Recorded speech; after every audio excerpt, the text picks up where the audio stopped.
Gavin Newsom's top administration officials in the hot seat today over California's situation with oil refiners and potential rising gas prices. Democratic lawmakers signaling they may be losing trust with some of these agencies.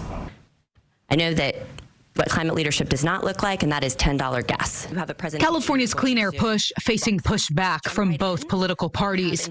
Lawmakers worry state regulators have kept drivers, workers, and Californians overall as an afterthought as two oil refiners prepare to shut down within the next year.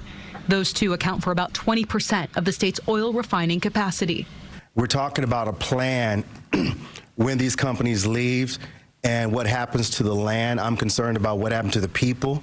Lawmakers grilled the leaders of the state agencies that regulate the oil and gas industry, including California Air Resources Board Chair Leanne Randolph, Vice Chairman of the California Energy Commission Siva Gunda, and the Department of Petroleum Market Oversight Director Ty Milder.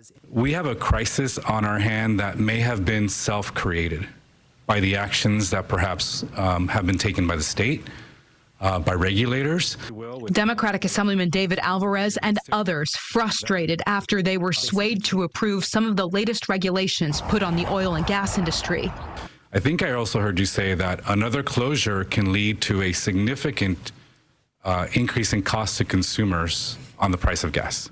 Yes, sir. Gunda told lawmakers California will likely need to have oil imported from other parts of the world by ships. So we really have only one choice there today, which is, increasing imports. Based on our work right now, that will be very tight for the North.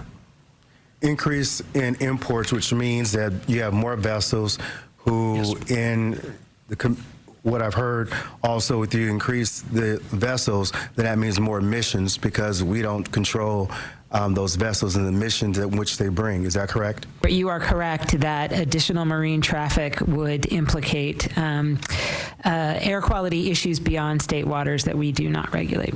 Now, this was just an informational hearing, so no action was taken. It's unclear exactly what the next steps will be, but Governor Newsom's administration is still apparently trying to come up with a plan to deal with those two upcoming refinery closures.